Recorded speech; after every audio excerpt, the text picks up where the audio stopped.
अपने विचारों को प्रस्तुत करना चाहूँगा, जिसका विषय है आत्मनिर्भर की आत्मा स्वदेशी।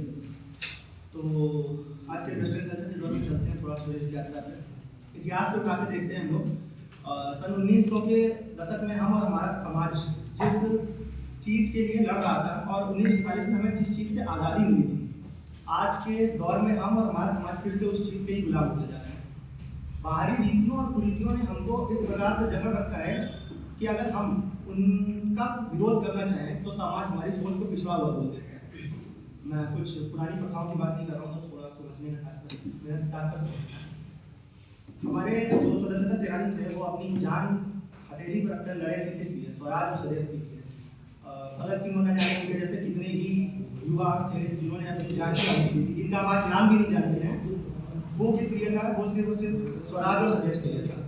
वो उन लोगों से लड़ रहे थे जो हमसे हमारी संस्कृति छीनना चाहते थे, हमसे हमारी आत्मनिर्भरता छीनना चाहते थे। क्यों? क्योंकि हम स्वदेशी थे। देखिए, स्वदेशता और आत्मनिर्भरता एक दूसरे के अनुपातिक है, प्रोपोर्शनल। हम जितना ज़्यादा स्वदेशी होंगे उतना ही ज़्यादा हम आत्मनिर्भर होंगे। कभी सोचिएगा, हम असल में चाहते क्या है दिल से?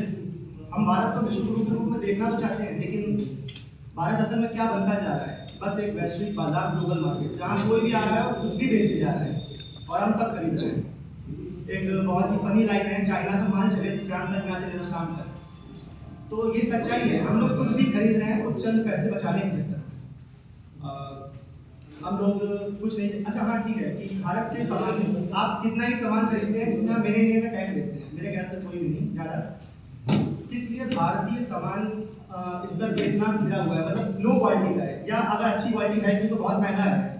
इसका मुख्य कारण है कि उसका उत्पादन भारत में उतना अच्छे से नहीं हो पा रहा है जितना उसको होना चाहिए। बल्क प्रोडक्शन जब होता है तो कॉस्ट कम होती है, इनिशियल कॉस्ट। तो अच्छा, हम क्यों? इसका भी रीज़न है कि हम लोग खरीद ही नहीं रहे अपना स्वदेश का सामान। नाम खरीदना चाहते हैं क्योंकि हमें स्वदेशी चीज़ों पर भरोसा ही नहीं है कि वो भी अच्छा हो सकता है।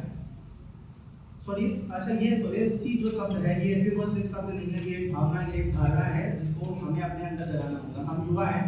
स्वामी विवेकानंद अपनी युवा अवस्था में विश्व स्तर पर भारत को संबोधित कर रहे थे शिकागो में, बहुत अलग अलग मंचों में। हम क्या कर रहे हैं? हमको इस भावना को अपने अंदर जगाना होगा, क्योंकि अगर हम इसके मतलब अगर हम आज परिवर्तन लाते हैं तो हमारी आने वाली पीढ़ियाँ ये सिर्फ स्वदेशी को एक विचार के रूप में नहीं बल्कि वो उसको दिल में लेके पैदा होंगी। तो हम इस पे काम कर सकते हैं। अच्छा स्वदेश, एक और बात है कि हमारे एग्रीकल्चर में ऑर्गेनिक फार्मिंग जैसे में प्रिंसिपल आता है, प्रिंसिपल ऑफ फेयरनेस। तो स्वदेशी का मतलब सिर्फ ये भी नहीं है कि हमें अपने देश का ही सामान खरीदना है और उसको यूज़ करना है। स्वदेशी द प्रिंसिपल ऑफ फेयरनेस बताता है ईमानदार बनिए। ईमानदार बनिए अपने प्रकृति के प्रति, अपने देश के प्रति और अपने देशवासियों के प्रति। हो सकता है कुछ लोगों को बातें चुभे, लेकिन हम कहीं ना कहीं बहुत ज़्यादा बीमार होते जा रहे हैं। ये एक डार्क फिलॉसफी है। हम लोग अच्छा बनने का दिखावा इसलिए करते हैं क्योंकि हम लोग के अंदर भय है संविधान का, पनिशमेंट का और रूल्स एंड रेगुलेशंस का। तो हम लोग अपना ही गिराया हुआ कचरा उठा के कूड़ेदान में फेंकने से कतराते हैं। हम लोग ट्रेन में टिकट लेने से कतराते हैं। हम लोग किसी बुजुर्ग को अपनी सीट देने में 10 बार सोचते हैं कि लोग क्या सोचेंगे। क्यों सोचते हैं?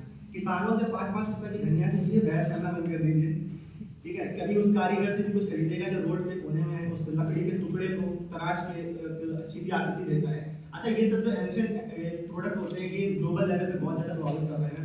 आपने सुना होगा जर्मनी ने ऑर्गेनिक प्लेट्स निकाले हैं, जो पत्तों से वो प्लेट्स बना रहे हैं और वो काफ़ी अच्छा उनका चल रहा है। लेकिन हम लोग इतिहास में सब कर चुके हैं, केलों के पत्तों का खाना, और हम लोग पंजाबों में दुन्ने पत्तों का यूज़ करते हैं। हम लोग उससे फाइबर प्लेट पर शिफ्ट हो गए हैं क्योंकि हमको उस दुनिया में खाना एक बहुत ही पिछड़ा हुआ सोच लगता है और गंवारता का प्रतीक दिलवाता है कुछ लोगों के मन में, जबकि ऐसा कुछ नहीं है। वो उस चीज़ को अपना रहे हैं और हम उस चीज़ को छोड़ते जा रहे हैं। तो ये नहीं होना चाहिए। क्यों इतना वेस्टर्न कल्चर से प्रभावित होना? अंत करते हुए अपने इस टॉपिक को मैं कुछ पंक्तियाँ बोलना चाहूँगा। दिल में प्रेम तो है सबके प्रति भारत के, पर विश्वास में थोड़ी कमी भी है। आत्मनिर्भर भारत की स्वदेशता एक अहम कड़ी भी है। हम पे रेशम भी है, खादी भी है और कपास भी है। कारीगरों में बारीकियां तो दिल में उनके उल्लास भी है। भारत में किसान भी है और भारत ही कृषि प्रधान भी है। आओ स्वदेशी, अपनाओ स्वदेशी, मत भूलो हम पे एक वरदान भी है। हम पे जान भी है, भारत पे ज्ञान भी है, भारत विज्ञानी भी है, भारत दानी भी है और युवा के बाजू में जान भी है। भारत ज्ञानी भी है, दानी भी है और युवा के बाजू में जान भी है। ये भारत स्वामी विवेकानंद जैसे की मातृभूमि है, इसीलिए भारत है महान। धन्यवाद।